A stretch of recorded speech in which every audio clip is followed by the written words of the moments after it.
Buenas noches, soy Juan Pablo Soto y a nombre del colectivo de investigación cultural vallense les doy la bienvenida a la cuarta conferencia de nuestro proyecto Manuel María Caballero Bicentenario. Muchas gracias por estar al otro lado de la pantalla. Antes de iniciar esta conferencia, quiero recordarles que ya hemos tenido 3 conferencias. La primera, Manuel María Caballero, una biografía necesaria, por Gilberto Rueda Esquivel. La segunda conferencia, Santa Cruz en el siglo XIX, por la historiadora Paula Peña. Y la tercera conferencia, El siglo XIX de Manuel María Caballero, por la historiadora Ana María Lema. Estas 3 conferencias están disponibles en nuestra página de Facebook, Vallense Colectivo de Investigación Cultural. Ahí pueden revisar y ver nuevamente estas conferencias. Antes de iniciar esta conferencia, permítanme agradecer a quienes hacen posible esta difusión del proyecto. Como aliados institucionales tenemos a la Casa de la Libertad, dependiente de la Fundación Cultural del Banco Central de Bolivia, al Museo de Historia de la Universidad de Santa Cruz, y también tenemos el apoyo para la transmisión por radio de La Voz Universal en Santa Cruz. También tenemos nuestros aliados mediáticos, que son el Gobierno Autónomo Municipal de Valle Grande, el Gobierno Autónomo Municipal de Samaipata, el Gobierno Autónomo Municipal de Comarapa, Casa de la Cultura, Hernando Sanabria Fernández, Identidad Comarapeño, Radio Veritas. Es decir, tenemos muchos amigos que nos están ayudando a difundir esta conferencia. Les agradecemos por esta ayuda. Esta noche hablaremos con nuestro invitado Fernando Unzueta sobre los periódicos e institucionalización de la literatura boliviana en el siglo XIX. Fernando Unzueta es doctor en literatura latinoamericana por la Universidad de Texas, también es ingeniero industrial por la Universidad del Estado de Nueva York en Estados Unidos. Actualmente es vicerrector asociado de Estrategias Globales y Asuntos Internacionales y docente de Literatura y Culturas Latinoamericanas en la Universidad Estatal de Ohio, Estados Unidos, donde anteriormente se desempeñó como director del Centro de Estudios Latinoamericanos y presidente del Departamento de Español y Portugués. Fernando ha publicado el libro La imaginación histórica y el romance nacional en Hispanoamérica, publicado el año 1996 en Lima, Berkeley. Su más reciente libro es Cultura letrada y proyectos nacionales, periódicos y literatura en Bolivia, siglo XIX, que ha sido publicada el año 2018 por la editorial Plural en La Paz. También tiene varios artículos publicados en diferentes revistas bolivianas como extranjeras. Entre ellas podemos mencionar a Periódicos y Formación Nacional, Bolivia en sus primeros años, Escenas de lectura, Naciones Imaginadas y el romance de la historia en Hispanoamérica, Juan de la Rosa y la cultura del folletín, Soledad o el romance nacional como folletín, proyectos nacionales y relaciones intertextuales, Género y sujetos nacionales en torno a las novelas históricas de Lindaura Anzoátegui, El imaginario nacional y la historia en la novela. También tiene varios otros artículos, pero estos son los que queremos mencionar en esta oportunidad.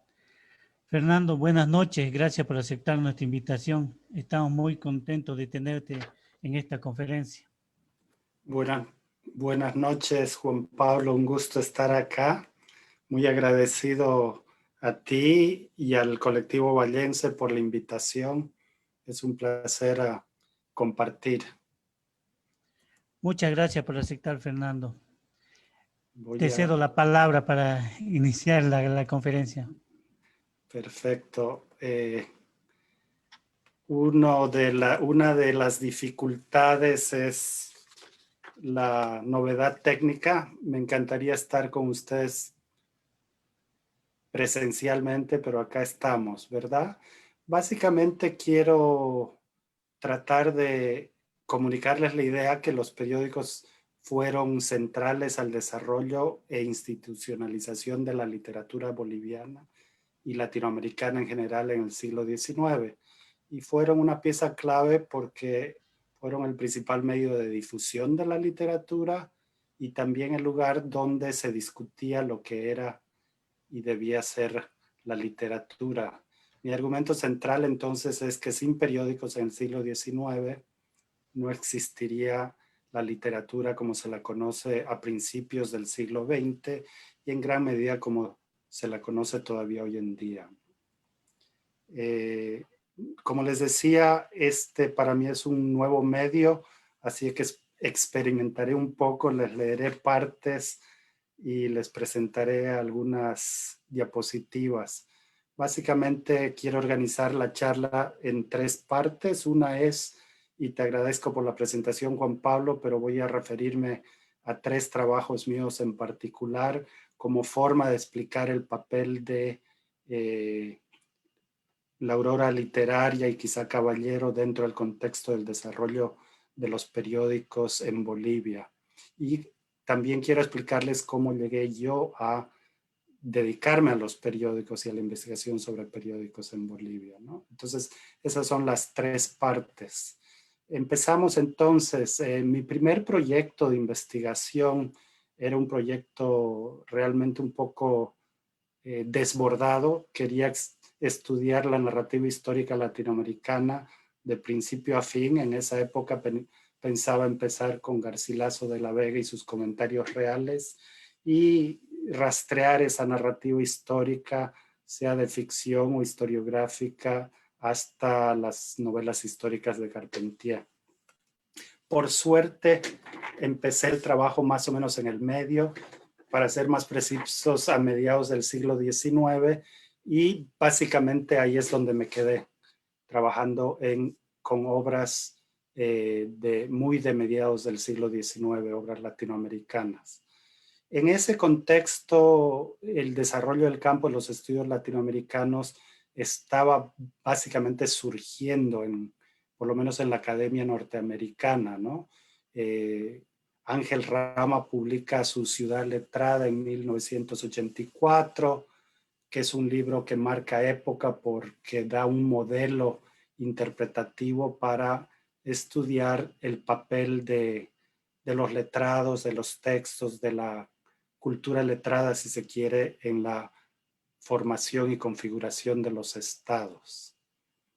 Entonces, en mi caso, me interesaba rescatar la importancia del discurso histórico y de esa nueva sensibilidad histórica que surge a nivel mundial y en Latinoamérica en particular en la primera mitad del siglo XIX y cómo se manifestaba en novelas históricas.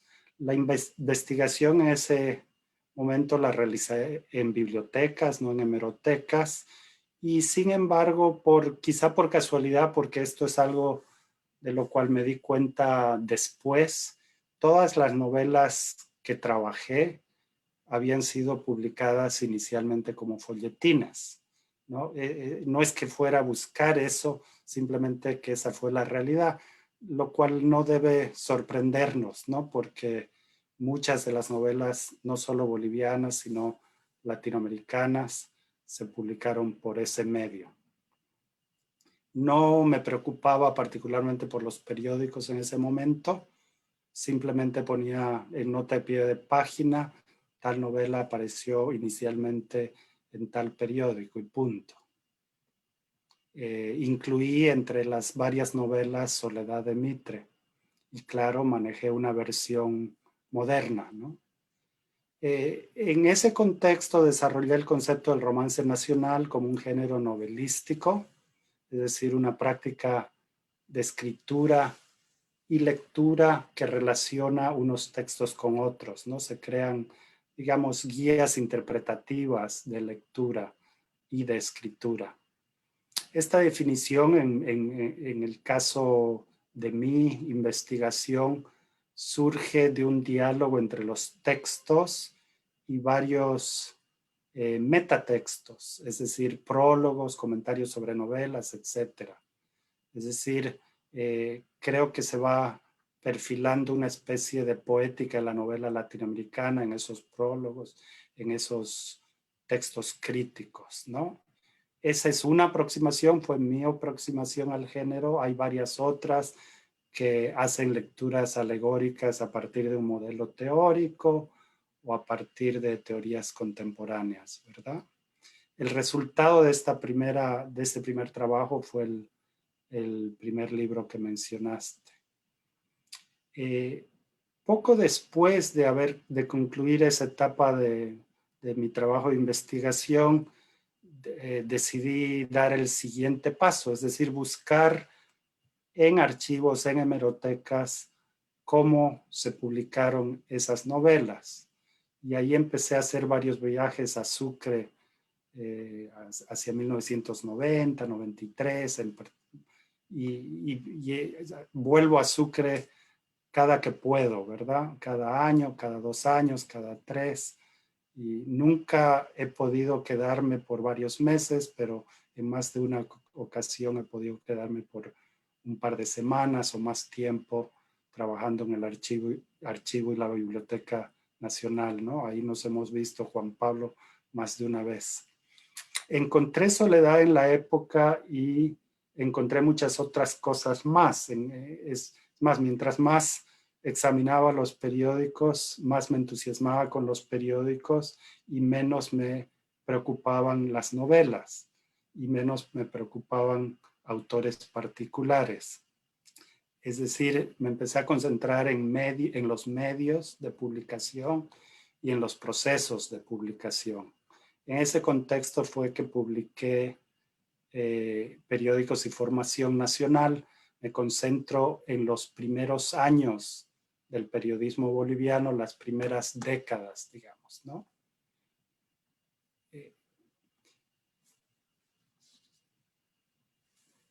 ¿Por qué? Una de las preguntas es ¿por qué concentrarse en los periódicos? ¿Por qué estudiar periódicos y no volver a las novelas que tanto nos interesan, si se quiere? No es que abandonara la literatura totalmente, es que estaba tratando de observarla o estudiarla en su conjunto, como procesos, como formación discursiva, como unos textos literarios se relacionan con otros, que nos dice una crítica literaria sobre las novelas y viceversa, ¿no? También, obviamente, para trabajar con periódicos en Bolivia hay que consultar la obra de René Moreno, y en esta obra René Moreno menciona o incluye una lista de aproximadamente 1000 periódicos bolivianos que se publican a lo largo del siglo. Algunos de los títulos, claro, están repetidos, pero el número es impresionante. Entonces, comparemos ese número con las 20 novelas o 20 o 60 novelas y leyendas que se publican en el siglo XIX. El papel, la importancia de los periódicos entonces salta a la vista cuando tomamos ese simple factor en cuenta, ¿no? Como les decía, no es que abandonara la literatura. En los periódicos también me dediqué en ese primer artículo a empezar a explorar cómo empieza a salir la literatura, cómo cambian las formas de sociabilidad, cómo se forman sociedades literarias, sociedades culturales en el país, y cómo la literatura entra a un mercado de consumo cultural junto con los periódicos, ¿verdad? Y en relación a este nuevo modelo cultural, hay una preocupación particular por atraer lectoras a los periódicos y para conseguir más suscriptores para los periódicos. Este es un tema al que podemos volver a lo largo de la charla o en las preguntas después. Los folletines también empiezan a salir hacia 1840, como veremos posteriormente, ¿no? entonces, como les digo, además de estudiar la literatura como proceso, empecé en una tercera etapa ya a examinar cómo las obras literarias se relacionan con el resto del periódico, ¿no? Y ese es, digamos, el tema central que recojo en este último libro y ese proyecto.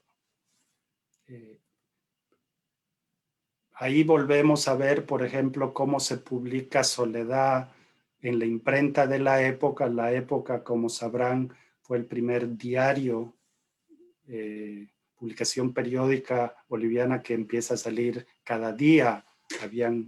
Obviamente hubo muchos otros periódicos anteriores, pero la época fue el primer diario. Y cómo sale y se lo titula novela original. ¿Por qué original? Esas son las preguntas que me planteaba, ¿verdad? ¿Qué significa que una novela sea original? ¿Original con respecto a qué, verdad? Algunas de las conclusiones a las que llegué al estudiar estos temas, y les puedo mencionar los dos ejemplos de Soledad y de Juan de la Rosa, básicamente tienen que ver con la continuidad que existe entre los periódicos y las novelas respecto a líneas editoriales. Por ejemplo, La Época de La Paz, un periódico que apoyaba la administración de Vallivian, era un periódico liberal, no solo liberal, sino también librecambista. Entonces, en las editoriales de la época se peleaban con periódicos de Potosí que eran más proteccionistas, sobre todo en torno a la exportación de pastas de plata en esa época, ¿no? Entonces, la novela Soledad, si uno lee, es claramente una novela liberal que apoya el libre comercio, el flujo de ideas, la relación entre Europa y América, ¿verdad? Como les decía, también se empieza a hablar de novela original porque se empieza a distinguir de las novelas europeas, ¿no? Pueden ser americanas o bolivianas, pero son novelas originales en la medida que ya no son europeas. Y finalmente, otra cosa que uno puede darse cuenta al revisar la novela Soledad en las páginas de la época es el llamado prólogo, quizá debería decir mal llamado prólogo de la novela, ¿no? Que en las ediciones modernas dice prólogo de la redacción de la época, ¿no? Que a veces nos confunde si se trata de la redacción de esa época, de 1847, o de la época como periódico, ¿verdad? Y básicamente ese texto, que es uno de los textos más importantes sobre el americanismo literario, ¿no? Con ideas importantes sobre la literatura latinoamericana, es una nota editorial de todo el periódico, no es un prólogo solo de la novela. Obviamente sale el día en que se empieza a publicar el folletín de la época y tenemos la coincidencia, que no es coincidencia, que Bartolomé Mitre era el autor de la novela, pero también en esa época fungía como redactor del periódico, ¿verdad? Una serie de fenómenos parecidos se pueden examinar o estudiar, investigar al revisar cómo sale Juan de la Rosa en las páginas del Heraldo de 1885. El Heraldo, nuevamente, un periódico liberal importante dirigido por Juan Francisco Velarde, que fue diputado liberal. El propio Nathaniel Aguirre había sido fundador del Partido Liberal en Cochabamba. Y nuevamente se puede observar la continuidad entre muchas ideas y editoriales de ese periódico y las ideas que salen en la novela, ¿verdad? No solo eso, sino también se puede seguir la presencia de Nathaniel Aguirre en varios actos descritos en en el periódico. Por ejemplo, en las crónicas sobre las celebraciones patrióticas, con frecuencia mencionan cómo Nathaniel Aguirre dio un discurso sobre la independencia boliviana, sobre la revolución de Cochabamba en la sociedad del 14 de septiembre, en las celebraciones ya sea del 6 de agosto o del 14 de septiembre. Otro ejemplo que puedo mencionar de continuidad entre novela y periódico es que tanto en el Heraldo como en el 14 de septiembre, otro periódico importante de Cochabamba que se publica por esas fechas, hay una serie de artículos y notas editoriales que denuncian el regionalismo de La Paz y Chuquisaca, ¿verdad? Es más, lo llaman provincialismo. Estos se están peleando por la capitalidad, se están peleando por la primacía en torno a la independencia y a veces ignoran a todo el resto del país, en particular a Cochabamba, ¿verdad? Y si leemos la interpretación histórica de la novela, Juan de la Rosa claramente plantea el papel central de Cochabamba dentro del proceso de independencia boliviana y sudamericana desde la perspectiva de Nathaniel Aguirre.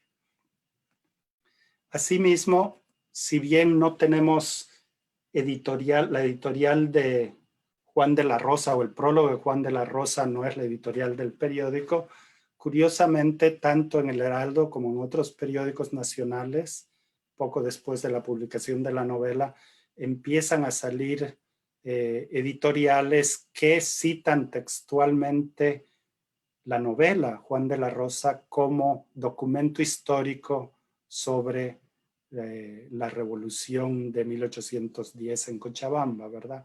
Este es un ejemplo, pero he visto 8 o 10 otros ejemplos al respecto en periódicos tanto de Cochabamba como de otras partes de Bolivia.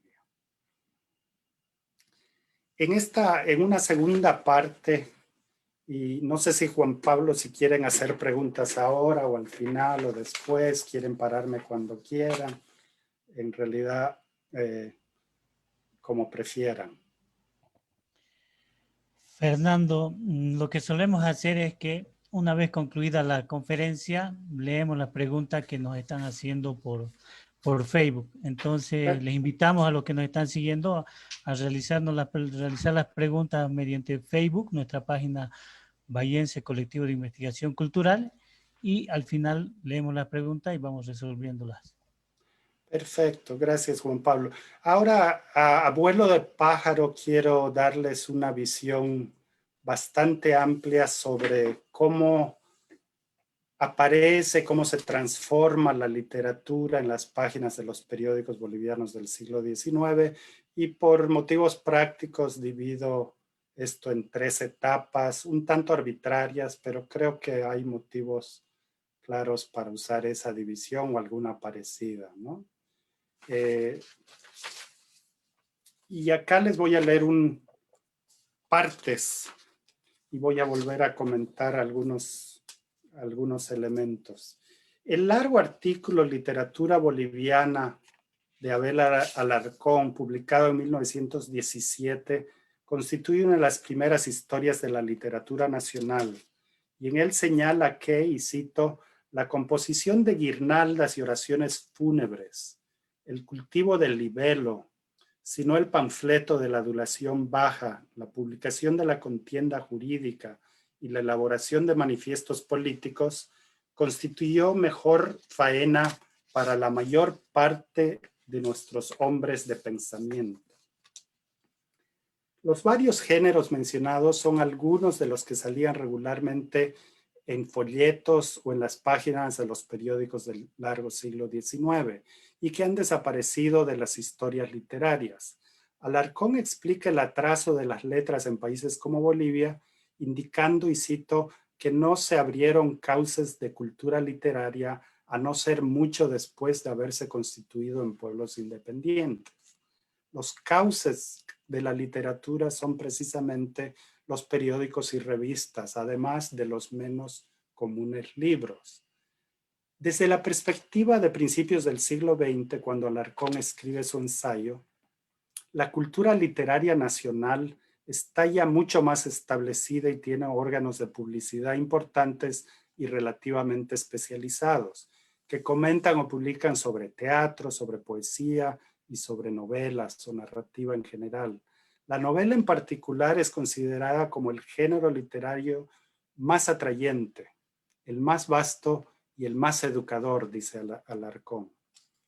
Refiriéndose a Juan de la Rosa, de Nathaniel Aguirre, y a Vida Criolla, publicado en 1905 de Alcides Argueda, como los mejores ejemplos, Alarcón afirma enfáticamente que a pesar de no poseer una larga tradición, y cito, es un hecho el nacimiento de la novela en Bolivia y lo celebramos, fin de cita. En otras palabras, en unas pocas décadas la novela se ha convertido en el principal género literario nacional. Al mismo tiempo, a pesar de la relativa autonomía de la literatura, la novela, como otros géneros, mantiene su dimensión pedagógica, esa preocupación por que el género sea educador. Interesa volver a otro aspecto del ensayo, el hecho de que las guirnaldas y oraciones fúnebres, los libelos y los manifiestos políticos, entre otras formas discursivas más comunes, ya no parecen ser parte, por lo menos ya no son parte importante de la cultura literaria nacional, ahora claramente definida en función de los géneros literarios considerados tradicionales y que son en realidad invenciones modernas. En este sentido, el ensayo de Alarcón contrasta con la otra obra relacionada, la literatura boliviana, breve reseña de Santiago Vaca Guzmán. Esta es la primera historia literaria en forma de libro que se publica en y sobre la literatura boliviana, ¿verdad? En ella, además de incluir 2 capítulos sobre escritores en verso y prosa, se incluye también otro sobre periodismo y 3 sobre oratoria de 3 distintos tipos: oratoria política, oratoria fúnebre y sagrada. En otras palabras, como en la colonia, la oratoria seguía siendo uno de los principales géneros literarios en Bolivia por buena parte del siglo. Cabe señalar en este contexto que Santiago Vaca Guzmán fue discípulo de Caballero y que el sobrenombre de Caballero era Pico de Oro, y que en su ensayo literario que mencionaré posteriormente, Caballero también mantiene la importancia de la oratoria como parte de la literatura. De cualquier manera, el contraste entre estas 2 historias literarias, la de Vaca Guzmán y la de Alarcón, es en sí un testimonio de las transformaciones de la literatura, de su institucionalización y de la creciente especialización de la prensa, sobre todo en las últimas décadas del siglo. Las publicaciones periódicas del siglo XIX permiten observar, por así decirlo, el nacimiento de un discurso, la formación de la literatura como un campo cultural más o menos especializado y autónomo. Vuelvo entonces a hablar sobre estos 3 periodos, así muy a la rápida, ¿no? El primer periodo es la época de principios de siglo, de los primeros periódicos nacionales, como el Cóndor de Bolivia, donde se debatía sobre si somos nación, si somos independientes de Lima y Buenos Aires, etcétera, etcétera. También sale por estas épocas el Iris de la Paz, el Boliviano, Chuquisaqueño, varios otros periódicos, ¿verdad?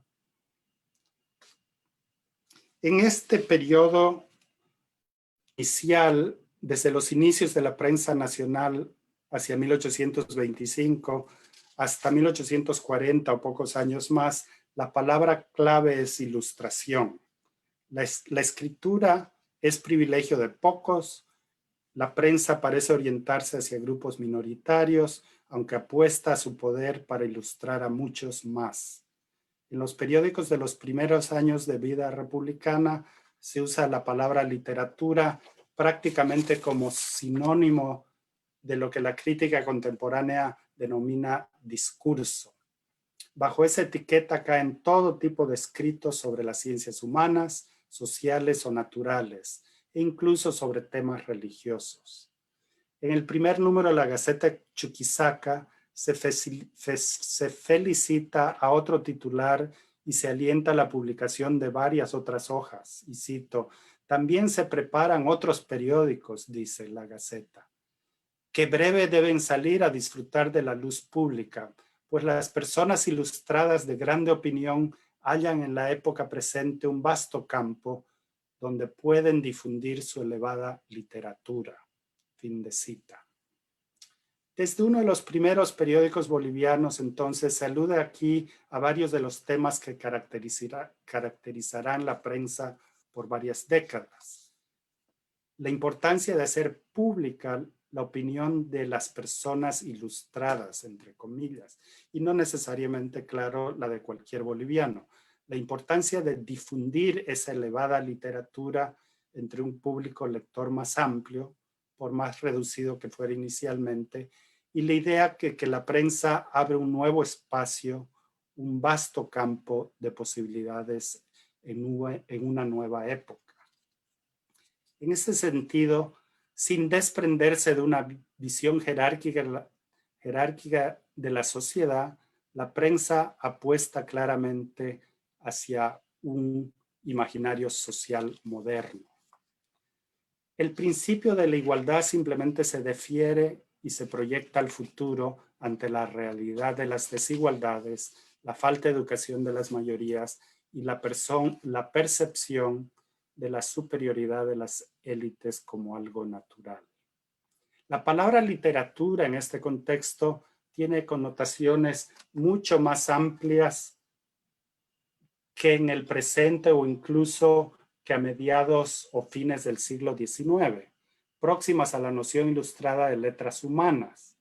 En el boliviano de Sucre, por ejemplo, se comentan las memorias histórico-políticas de Vicente Pasos Canqui bajo el acápite de literatura americana. Y los examinadores de la universidad son expertos tanto en derecho como teología o bella literatura, en filosofía como en gramática. Similarmente, en el Iris de la Paz, bajo literatura se discute y comentan textos políticos de Voltaire. También se incluyen notas biográficas o descripciones geográficas, así como fábulas, poemas o letrillas de tenor ilustrado. Todo esto mezclado bajo el rubro de literatura. De cualquier manera, la poesía patriótica es una de las formas literarias de mayor difusión en las primeras décadas del siglo. Entre las obras de mayor circulación se puede mencionar el poema en prosa Victoria del Lago Negro, Canto a Santa Cruz, del latinista José Manuel Loza, y Victoria de Yanacocha, de José María Serrano, texto que se reimprime en el boliviano.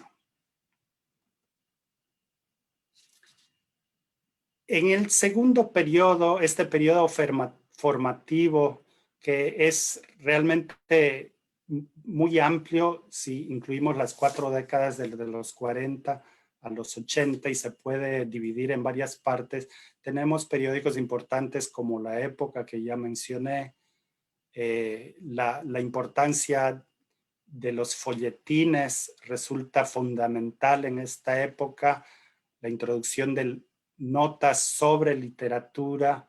Muchos de los folletines, como les mencioné, eran extranjeros, la gran mayoría franceses, pero también se dan artículos de crítica literaria, ¿no? Se comentan muchos de esos folletines, pensando no solo en los textos europeos, sino también en la posibilidad de textos nacionales o de una literatura boliviana. Eventualmente, claro, empiezan a salir folletines originales como Soledad de Mitre o Juan de la Rosa, que también sale como folletín con el mismo modelo de producción, es decir, salen las páginas del periódico, termina el último capítulo y se anuncia la publicación de la misma novela como libro, ¿no? Ese era el modelo general, no el único, pero el modelo principal de publicación de estas obras. Entonces, en este segundo periodo formativo, entre 1840 y 80 aproximadamente, florece la literatura en las páginas de la prensa. En la década de 1840 se incluyen secciones literarias y folletines en muchos de los periódicos y se va delimitando el tipo de materiales que entran bajo la rúbrica literatura. Entre los folletines extranjeros se empiezan a publicar algunos americanos o nacionales, es decir, originales en el lenguaje de la época, proceso que continuará por décadas. La introducción de los folletines en la prensa, claro, me parece que revoluciona la literatura. Muchas de las transformaciones que se manifiestan en los periódicos a partir de 1845 aproximadamente, particularmente la creación de nuevas secciones literarias, de modas y los mismos folletines, están diseñadas explícitamente para satisfacer las exigencias de un creciente público femenino y para incrementar el número de suscriptores. Los periódicos buscan más lectoras y sobre todo buscan aumentar el número de suscriptores. Prensa y literatura circulan dentro del mismo mercado de bienes de consumo cultural. En la segunda mitad del siglo, también empiezan a salir revistas literarias cada vez más especializadas, como la revista Cochabamba de 1852 y la Aurora Literaria 1862-64. Estas revistas publican poesías, cuentos, leyendas, cuadros de costumbres y alguna novela corta. Otras contienen comentarios editoriales y artículos sobre literatura, pero también textos de historia sobre adelantos científicos y de exploradores del territorio nacional. En este sentido, la revista Cochabamba, que frecuentemente se señala como la primera revista literaria nacional, todavía sigue próxima a los modelos anteriormente mencionados. Busca la colaboración, y cito, de todo boliviano civilizado y patriota para promover las luces por medio de una publicación abierta a la literatura nacional, pero sobre todo al comercio de ideas. La novedad aquí en esta nota de la revista Cochabamba es que apuesta a una literatura nacional, pero de cualquier manera sigue incluyendo artículos de viajeros, sobre el buen gusto, sobre la mujer, otros sobre historia de la navegación, etc. No es una revista todavía claramente abierta a la literatura como vemos en la Aurora Literaria. De cualquier manera, se introduce una sección de literatura nacional y se incluyen poemas de Bustamante, de Galindo, de Benjamín Blanco, los grandes poetas románticos de Cochabamba sobre todo. Y se afirma que la literatura nacional apenas nace. La Aurora Literaria, en la que participa Caballero, es una revista mucho más enfocada en lo literario. La comentaré un poco después, y en el desarrollo de una literatura nacional. Pero salieron varias otras, incluyendo La Abeja Literaria de 1867, La Floresta, 1870, y La Sociedad Literaria, 1877, para nombrar solo tres que también se publican en Sucre. Y en otras ciudades salieron otras sendas revistas literarias por estas décadas. En casi todas las revistas se destaca la estrecha relación con asociaciones cívicas y culturales, característica de una incipiente esfera pública. Los letrados que publican en las revistas escriben también en los periódicos y participan en debates públicos cuando se los permite la situación política.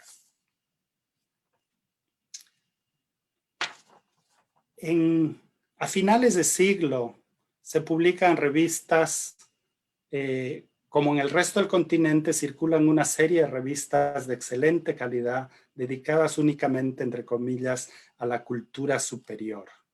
En estas revistas, con ilustraciones y litografías como el álbum literario, la revista Bolivia Literaria, la revista literaria de la Estrella de Tarija, la revista de Bolivia y Literatura y Arte, para nombrar algunas, conviven sofisticados artículos de ciencia y de arte con obras literarias más innovadoras, como crónicas y artículos que promueven o debaten los méritos del naturalismo y del modernismo y de la literatura moderna en general.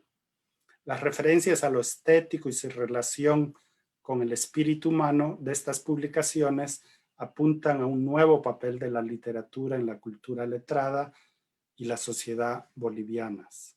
En general, menos preocupada por intervenir ahora en estas revistas en la vida política.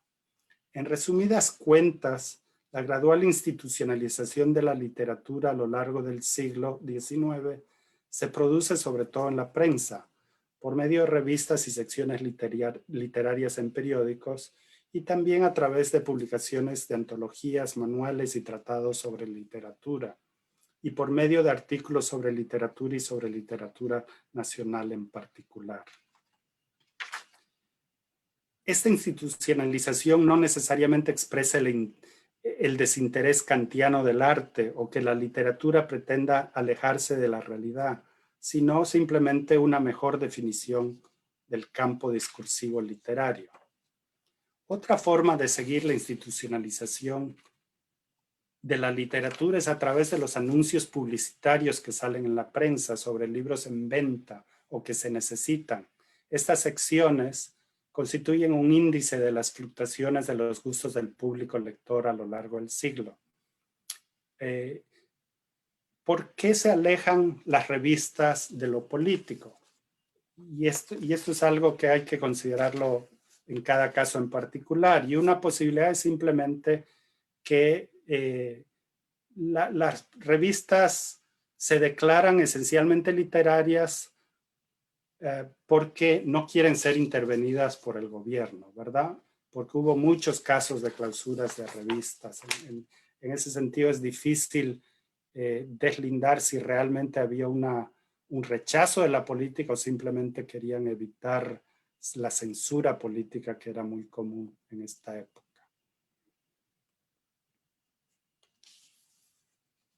Paso entonces, aunque sea muy a la rápida, a hablar un poquito sobre la aurora literaria y el ensayo de Caballero. Acá les hago unos apuntes generales, les muestro unas fotos del primer número de la aurora literaria. En la parte superior de esta página le corté una línea en la que incluye la ciudad y la fecha de la publicación de este primer número, que en este caso fue el 4 de octubre de 1862. Dice que es una revista eventual, lo que quiere decir que se publica sin una regularidad fija, ¿no? Todas las revistas y periódicos normalmente empiezan con un prospecto en el que se plantea su programa editorial o cultural, ¿no? Este es el segundo número de esta revista y como verán, recién sale en mayo del año siguiente, o sea, varios meses después. Y en este número empieza a salir el ensayo de Manuel María Caballero, algunas ideas sobre la literatura de Bolivia.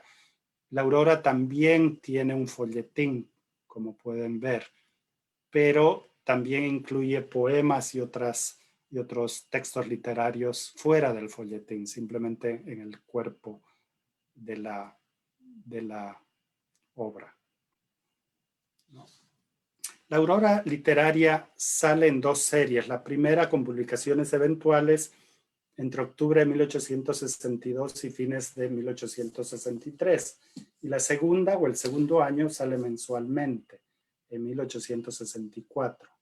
Como lo señalaba, es una revista mucho más enfocada en lo literario y en el desarrollo de una literatura nacional.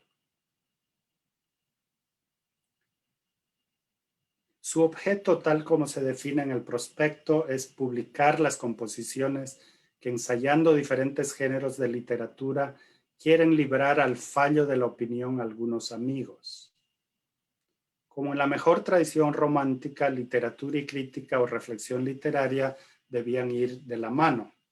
Aunque se invite la opinión de los lectores, claro, Caballero pide que la crítica no sea muy dura con los primeros ensayos literarios de algunos de los colaboradores.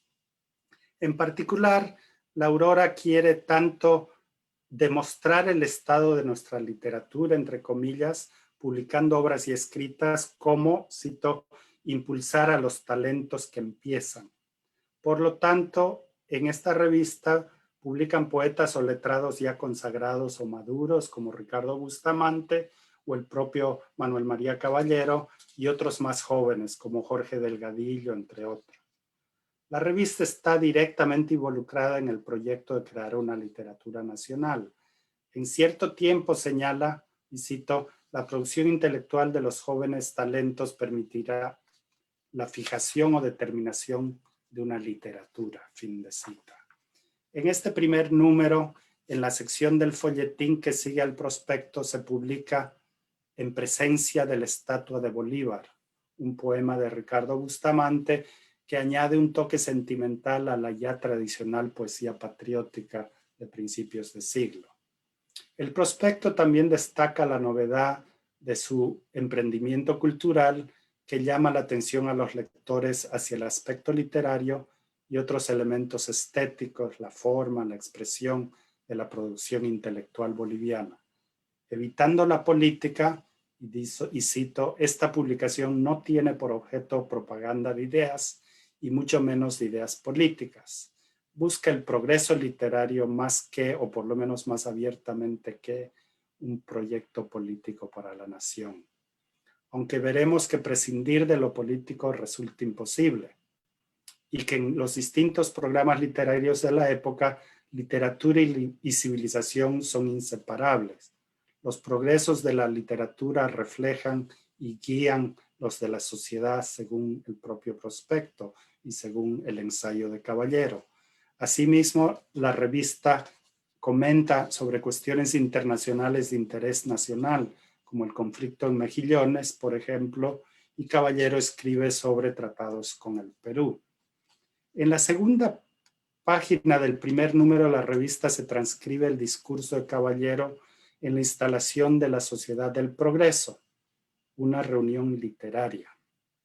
Caballero insiste en la importancia de expresar y publicar, y cito, lo que se piensa y siente, y resume el estado de la literatura nacional en los siguientes términos, y cito, en verdad, literatura naciente, como es nuestra literatura, que desprendiéndose de los andadores de la imitación, tiene que recibir todavía un carácter y fisonomía propios, de acuerdo con nuestros antecedentes históricos, nuestras costumbres, nuestras montañas, soledades y ríos, con nuestro sol mismo.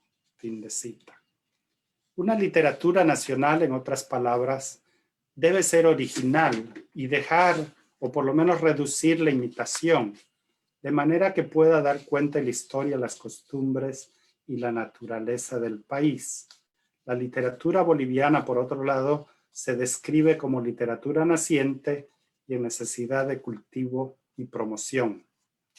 Caballero dará también uno de los discursos inaugurales del segundo año de la revista, como presidente que seguía siendo de la sociedad, ahora simplemente llamada literaria. Repite su voluntad de colaborar con los jóvenes literatos de esta sociedad y destaca que, y cito, la discusión ha sido el instrumento principal de vuestros estudios. La simbiosis entre sociedad literaria y revista queda clara. Caballero habla de aprendizaje y celebra la duración de estos ejercicios en el siglo del progreso, cuando la duración de un año, cito, representa la duración de muchos años, según él. Lamentablemente, no se cumpliría su deseo de reinstalar la sociedad literaria en enero de 1865. Pero sí se reinstalarían otras sociedades y se publicarían muchas otras revistas, órganos publicitarios de otras sociedades. Entre las leyendas o novelas cortas que se publican en La Aurora, destaco 3 que recientemente han sido antologadas por Juan Pablo Soto en Ficcionalización de Bolivia. Este pequeño librito. La mano de Dios de Belisario Loza en 1863, La isla de Caballero y Crimen y expiación de Sebastián D'Alence en 1864. Y hay muchos otros poemas y sobre todo textos costumbristas que irán adquiriendo importancia con mayores investigaciones.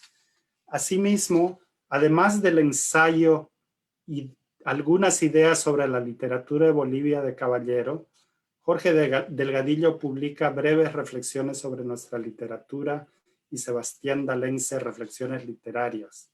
Estoy seguro que estos textos serán piezas claves para las nuevas historias de la literatura boliviana del siglo XIX. En resumidas cuentas, la aurora literaria, sin ser la única ni mucho menos, es una de las piezas claves en el desarrollo y formación de la literatura boliviana del siglo XIX. En ella salen algunos de los textos más importantes de su proceso y muchos otros que se tienen que estudiar en mayor detalle.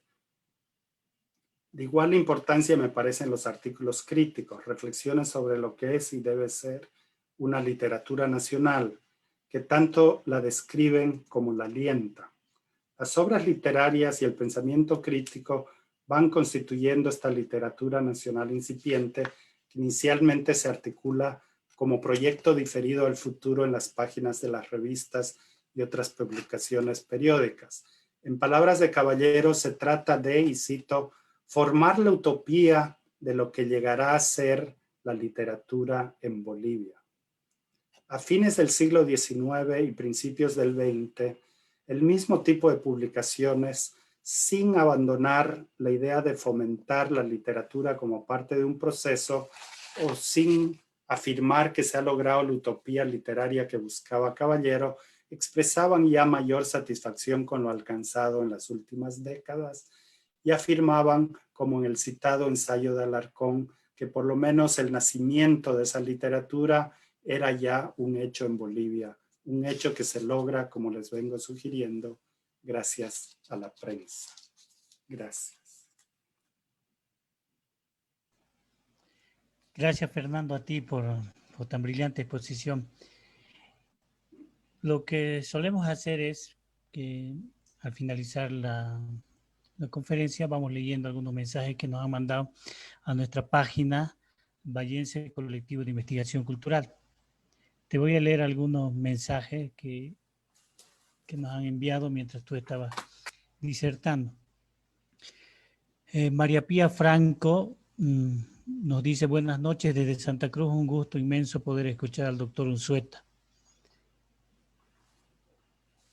Paulo Pallares nos dice: buenas noches, es bueno escucharle y usa muy buenas fuentes.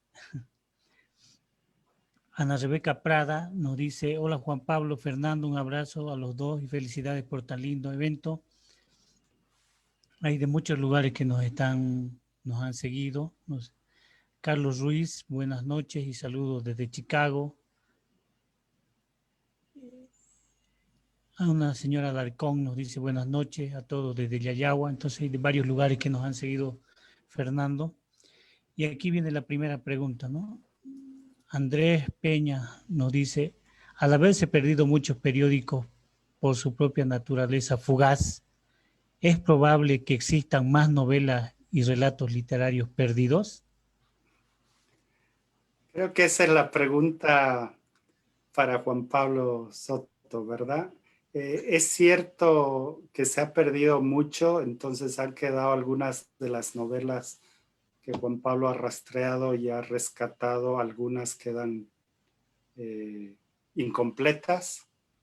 Es muy probable que haya otras piezas perdidas, pero por otro lado, en el caso boliviano tenemos dos tendencias quizá en tensión. Una es que tuvimos la ventaja de haber tenido un gran bibliófilo en el siglo XIX, Gabriel René Moreno, que conservó muchos de los periódicos del siglo, y tenemos un excelente archivo que fue muy bien catalogado y documentado por Gunnar Mendoza, entre otros. Entonces tenemos esa gran ventaja. Por otro lado, en lo negativo, a diferencia de lo que pasa en otros países latinoamericanos, no se ha hecho suficiente trabajo de ediciones facsimilares o de digitalización de los periódicos, ¿no? Esta imagen que les paso ahora es gentileza del archivo, pero es algo que cada uno de nosotros tenemos que hacer pedido a pedido cuando necesitamos algún tipo de información, y normalmente hay restricciones en cuántas páginas se pueden digitalizar, etcétera. O sea que la respuesta es que sí, seguramente se ha perdido mucho, pero también existe un gran aval documental que se puede seguir explorando. Y es un gusto estar aquí, saludar a varios amigos, colegas que están observando. Con respecto a esa pregunta que me decías, que me lanzaba también aparte de la que nos dijeron, es como tú dices, ¿no? Hay una buena cantidad de periódicos en Bolivia, una por Moreno y otro por el archivo, y yo creo que en el Archivo Nacional de Bolivia hay muchos periódicos, porque muchas de las suscripciones o donde se vendían los periódicos eran en las prefecturas. Entonces de ahí, a partir de que estaban en las prefecturas, uno sí o sí quedaba para la biblioteca. Esa ha sido la suerte que hemos tenido, que muchos de los periódicos tenían como una venta oficial, si se quiere, la prefectura, en este caso de Sucre, de La Paz. Entonces yo creo que ahí también se debe que tengamos bastante periódicos conservados.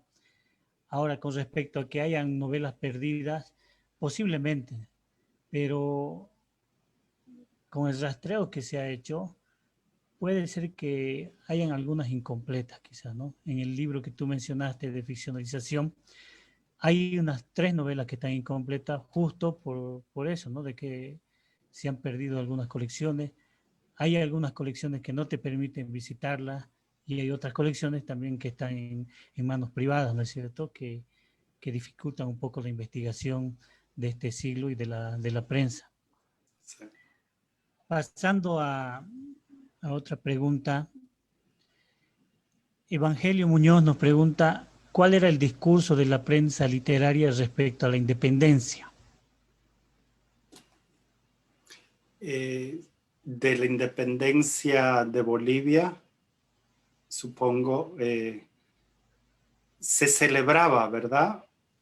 Sí, hay una serie de novelas que salen en el periódico. Basta mencionar Soledad y Juan de la Rosa, que celebran la independencia de Bolivia, ¿no? Y esto se da también en el cuerpo de los periódicos, en las notas editoriales de los periódicos. Varía de época a época, pero es algo común a lo largo del siglo que se incluye mucho detalle en la descripción de las fiestas patrias, y en particular el 6 de agosto y los feriados locales regionales, ¿verdad? Y en esas fechas lo que se hace es, se vuelve ritualmente a muchos de los textos fundacionales, ¿no? Se reproducen partes del Acta de Independencia, se reproducen poemas sobre Bolívar, se reproducen, como les mencioné, un fragmento de Juan de la Rosa en alguna ocasión, o se celebran los héroes regionales también.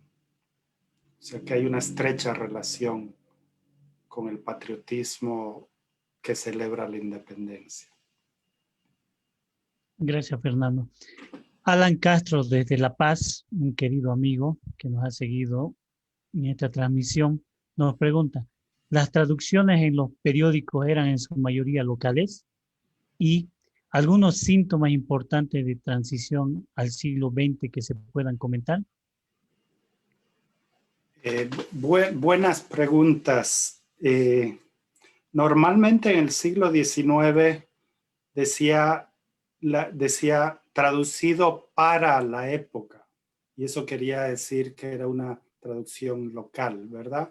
Mitre hizo traducciones para la época. Caballero hizo alguna traducción para la Aurora literaria, ¿no? Pero también se copiaban traducciones que salían en otros periódicos españoles o latinoamericanos. Entonces, eso sí queda claro. Yo diría que hay ambas cosas. En cuanto a transición, sí, yo creo que sí. El carácter comercial de la prensa, por ejemplo, aumenta gradualmente, ¿no?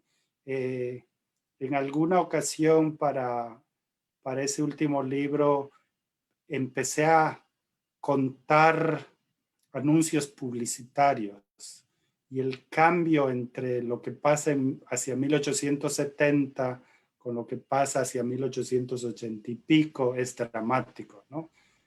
Con la modernización incipiente y la inserción de Bolivia en mercados internacionales, la prensa refleja todo eso y empieza a publicar muchos más y más anuncios publicitarios y eso que empieza, digamos, en esa década de los 80 se continúa en las siguientes décadas.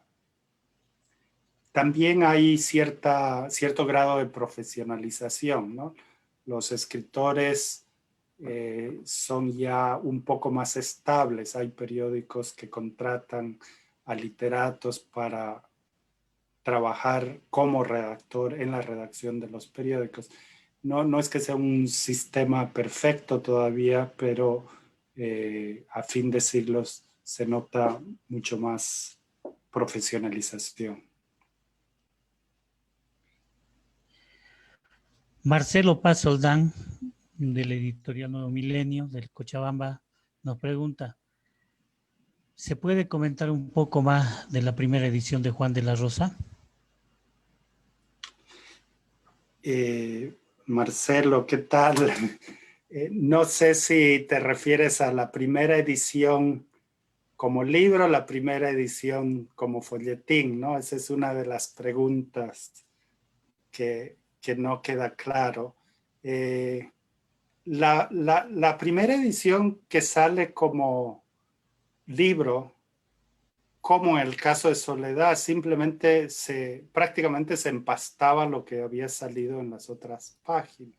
Se le ponía una tapa o se hacía, como vimos en el anuncio que les mostré, ediciones de lujo, ediciones medianas y ediciones baratas, ¿verdad?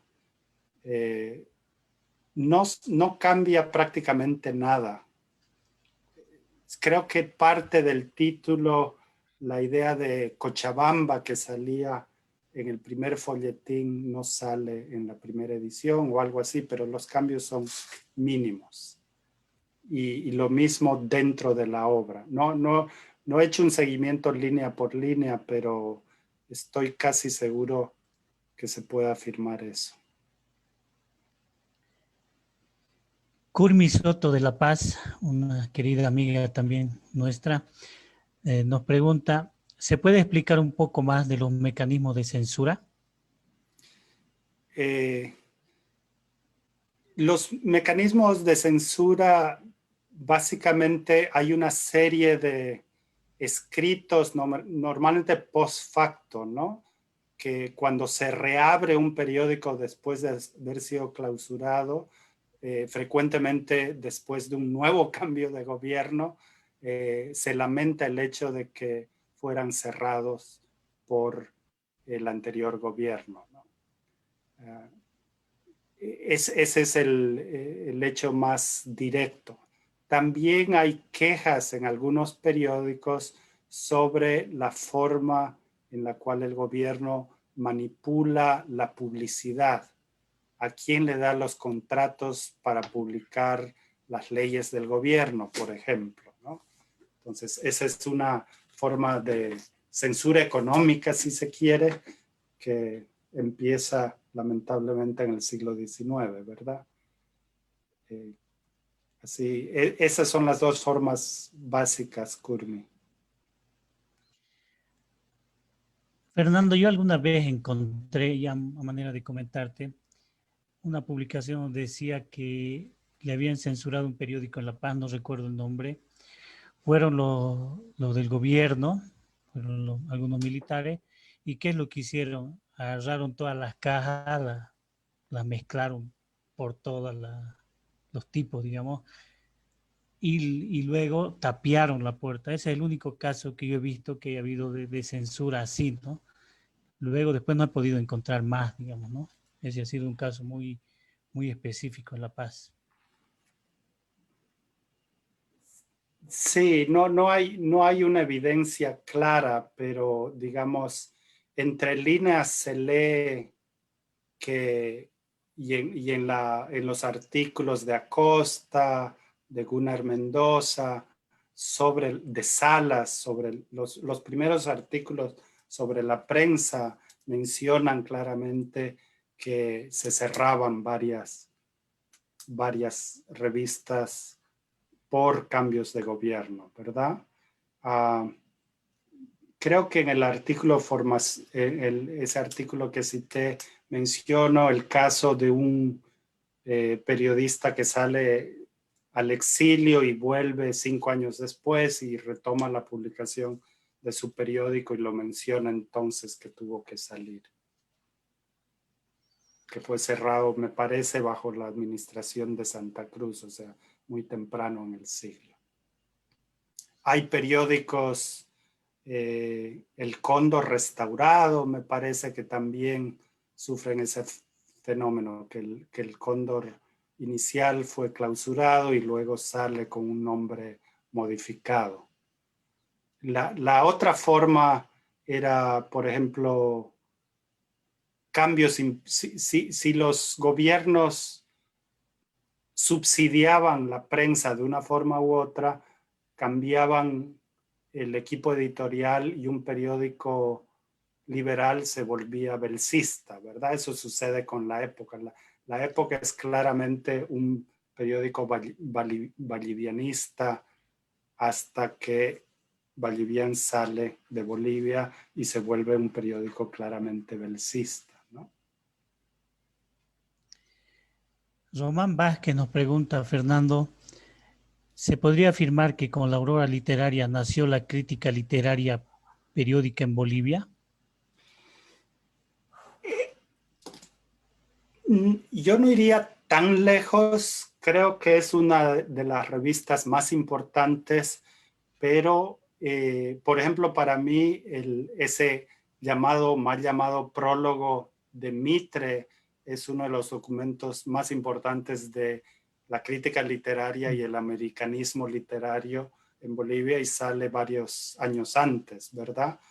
En una de las fotos que les mostré, la idea también sale y seguramente no dice quién es el autor, pero seguramente fue Mitre porque era redactor del periódico en esa época, sobre un folletín extranjero, pero las ideas que comunica en ese artículo periodístico creo que tienen en mente la literatura americana, ¿no?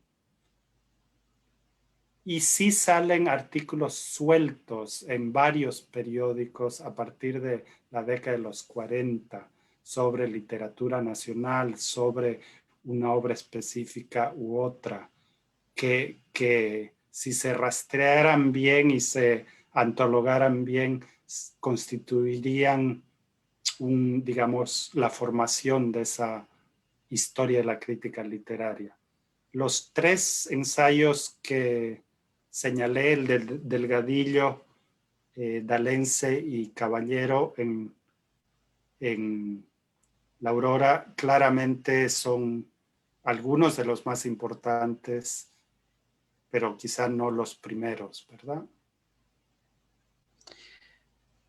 Nos siguen llegando algunas preguntas más, Fernando. Si tenemos tiempo, a ver, vamos a contestar un poco más, ¿no? Yo tengo tiempo. Entonces, Continuamos.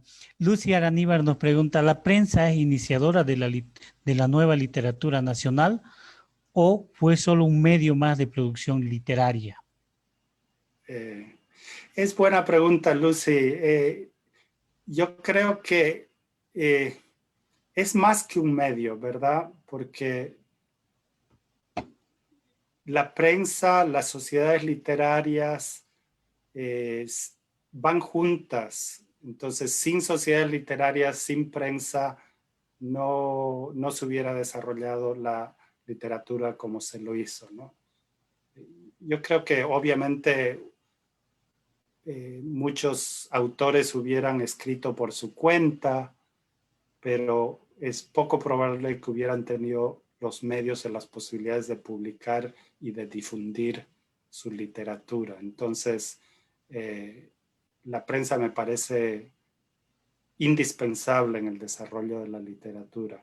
Y no solo porque daba un espacio para la producción de los textos literarios en sí, sino como venía señalando y lo señala Caballero también, tanto la prensa como esas discusiones en esas sociedades literarias permiten discutir los textos literarios, ¿no? Permiten hacer una práctica literaria. Y eso es lo que permite el desarrollo de la literatura, sobre todo en una etapa tan incipiente. Ale Flores nos pregunta, ¿esa búsqueda de identidad nacional cree que tuvo mayor relevancia con las novelas o con la imprenta? Como traté de señalarles, la búsqueda de una identidad nacional es muy fuerte en la prensa, independientemente de si se dedica a la literatura o no, ¿no? Y esto también lo han señalado los historiadores que han trabajado sobre, por ejemplo, el cóndor de Bolivia en particular, ¿no?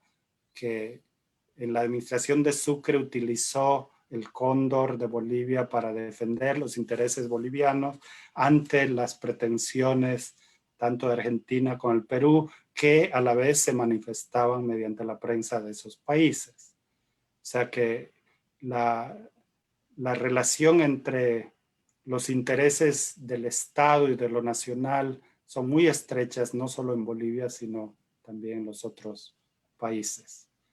Dentro de todos los géneros literarios, la novela parece tener un lugar privilegiado, o por lo menos la crítica le quiere dar ese lugar privilegiado para la expresión de lo nacional. ¿Por qué? Quizá porque permite, como decía, creo Mitre decía, permite describir la sociedad en movimiento, que era algo, digamos, el hecho de poder describir cambios sociales, conflictos sociales, es mucho más flexible para dar cuenta de las transformaciones históricas de lo nacional que, por ejemplo, la poesía patriótica. Gracias, Fernando. Desde mi punto de vista, por lo menos. Lucía Margarita Zambrana nos dice, muchas gracias a Vallense por la organización de esta magnífica conferencia. Saludos desde Bogotá. Quisiera preguntar, profesor Unzueta, sobre la existencia de redes intelectuales a través de las publicaciones periódicas en la región andina. ¿Quiénes destacarían? Asimismo, me gustaría hacer seguimiento a su comentario sobre la forma de atraer esta, entre comillas, nueva audiencia, las lectoras, pero en otra dirección. ¿De qué manera las publicaciones periódicas fueron un estímulo para la publicación de escritos de mujeres? ¿Qué lugar ocuparon en la segunda etapa, la de institucionalización? Muy buena pregunta.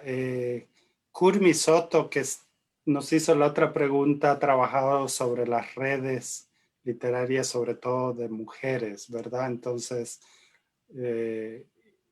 podríamos referirnos a su artículo para hacer esa respuesta. Pero más allá de eso, las redes son amplias, ¿verdad? Porque todos los principales intelectuales que publican en la prensa nacional publican también en la prensa en otros países y viceversa, ¿no? Por ejemplo, en la prensa nacional se publican muchas tradiciones de Ricardo Palma.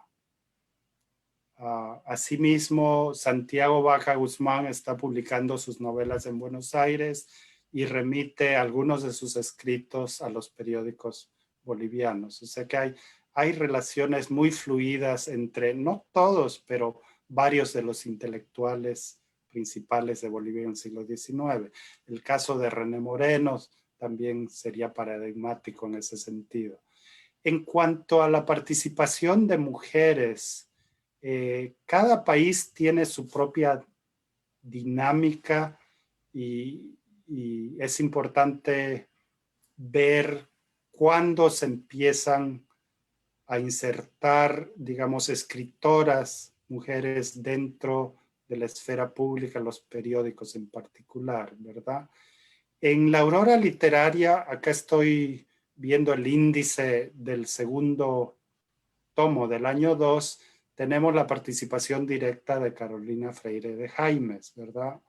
La protagonista de Las preocupaciones de Curmisoto, entre otros, ¿verdad? También tenemos varios poemas de María Josefa Mujía. O sea que es probable que en los 40, 50 hayan participado algunas mujeres con seudónimos. Hay muy poco, pero empiezan a poner su nombre y apellido, sobre todo a partir de los 60, ¿no? Zamudio empieza a publicar en varias revistas de Cochabamba sobre todo, pero también de Sucre y La Paz en la década de los 70. Empieza a publicar fluidamente varias novelas. Y la primera revista específica de mujeres sale un poco después y es de Carolina Freire de Jaimes, que es la que ha trabajado Curmisoto. Entonces, en otros países como en México y Argentina hay revistas de mujeres anteriores en la década de los 40. Gómez Avellaneda publica el álbum de lo bello y lo bueno en La Habana en los 60. Entonces varía de país a país. En Bolivia es un poco más tardío que en otros países, pero no deja de ser importante. Fernando, Omar Rocha, nuestro querido amigo de La Paz, de la carrera de literatura, nos pregunta, Fernando, ¿algo sobre las leyes de imprenta del segundo periodo del que hablaste? No he rastreado en detalle las leyes de imprenta. Lo que sí iba a mencionar en relación a un comentario tuyo, Juan Pablo, que hiciste sobre la presencia o la de periódicos y publicaciones en las prefecturas y los archivos prefecturales, que eso obedece a una ley que salió bajo el gobierno de Santa Cruz, ¿no? En que se obligaba a las imprentas a distribuir copias gratuitas a distintas oficinas del Estado y distintos, incluso los periódicos tenían que ser distribuidos entre los oficiales del Estado, incluso en provincias. Que se hubiera materializado eso no me consta, pero como decías, por lo menos sí quedaban copias de todos los periódicos en las prefecturas, ¿verdad? Entonces, excelente pregunta, Omar. Sé que, y me imagino que Juan Pablo nos hará la publicidad, entiendo, quería hacer una leve introducción de la Aurora Literaria anticipando la presentación que va a hacer Omar Rocha en esta serie de presentaciones. Gracias, Fernando. Álvaro Taborga pregunta, dado el valor histórico que tienen los periódicos, ¿cree que se perderá esto, considerando que muchos periódicos son ahora digitales? Buena pregunta. Creo que cada medio trae sus ventajas y desventajas, ¿no? Una de las ventajas, me imagino, de lo digital es que es más fácil de enlazar, por ejemplo, ahora en día a bolivianos en la diáspora, ¿no? Carlos Ruiz nos estaba viendo desde Chicago, interesado no por Columbus, donde estoy yo, sino por los periódicos bolivianos, ¿verdad? Entonces, eso sucede, este es un fenómeno interesante, en qué medida los periódicos siguen siendo vitales para las identidades nacionales a pesar de las grandes migraciones de bolivianos por todo el mundo, ¿no? Lo que une a muchos bolivianos en todo el mundo es que muchos de nosotros seguimos abriendo 1, 2 y 3 periódicos bolivianos cada día. Entonces, se cambia la forma, pero sigue siendo importante. Gracias, Álvaro, por la pregunta.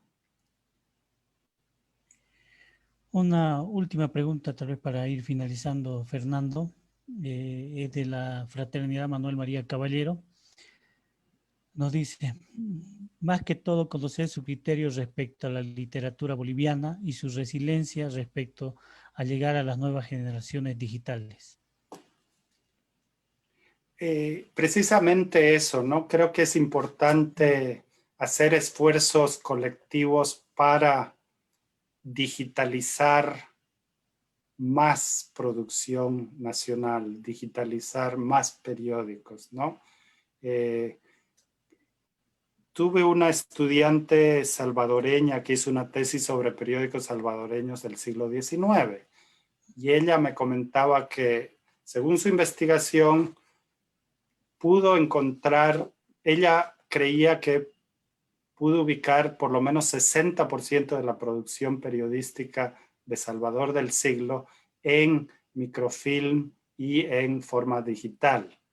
Es decir, en Bolivia estamos muy lejos de eso, ¿verdad? Se está empezando a digitalizar, pero no como parte de un programa archivístico nacional, sino lo que se está digitalizando más son los depósitos en bibliotecas en otros países, ¿verdad? Creo que se debería hacer mucho más, sobre todo en el archivo de Sucre. Y no solo digitalizarlo para uso en el archivo, sino ponerlo y dar acceso al público en general, ¿verdad? Con respecto a eso, Fernando, permíteme comentarte un poquitito. El Archivo Nacional de Bolivia en Sucre ya está digitalizado, ¿no es cierto? Toda la colección Moreno. Pero como tú dices, no es de uso para, Sí. sino es un uso solamente interno, ¿no? Si quieres revisarlo en digital, tienes que ir al archivo físicamente. La UMSA, su repositorio que tiene una buena cantidad de periódicos del siglo XIX, ha digitalizado y ese sí se puede acceder cualquier persona, ¿no? Puede entrar a su página y puede bajarse, pero no son muchos.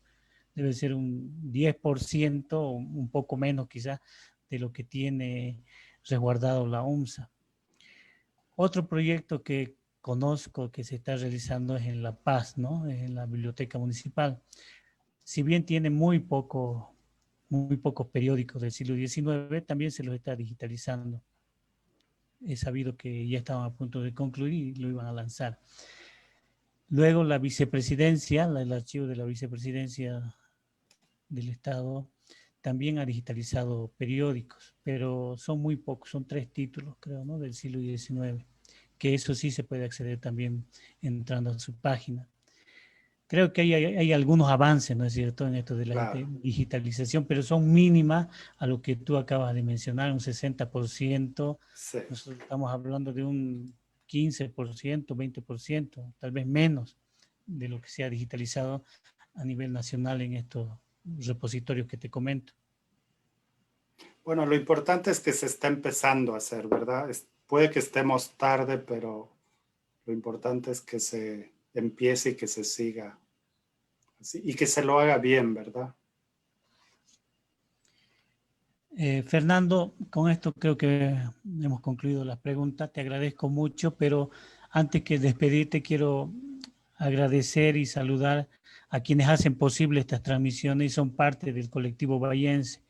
A Johnny Salguero, encargado de difusión, Eduardo López, nuestro diseñador, Esther Vargas, encargada de comunicación, Gilberto Rueda, investigador, Kevin Peredo, investigador, ¿no?, que forman parte junto conmigo del colectivo bahiense, que la próxima conferencia que le invitamos es de Omar Rocha, que nos ha preguntado, nos va a hablar un poco sobre las revistas del siglo XIX y va a hacer más hincapié en la Aurora Literaria, donde publicó Manuel María Caballero, como tú lo has mencionado. Entonces les invitamos a la siguiente conferencia con Omar Rocha. Gracias, Fernando. Buenas noches. Gracias por aceptar nuestra invitación. Como siempre, un gusto, Juan Pablo. Muchas gracias a ti y a todo el colectivo. Me hago eco agradeciendo a todos los compañeros y también agradezco a todos los que nos escucharon, a todos los amigos, María Pía, Ana Rebeca, a todos los que hicieron preguntas, Omar, Curmi, etcétera. Un abrazo grande y seguimos en contacto. Buenas noches, Fernando. Gracias. Hasta luego.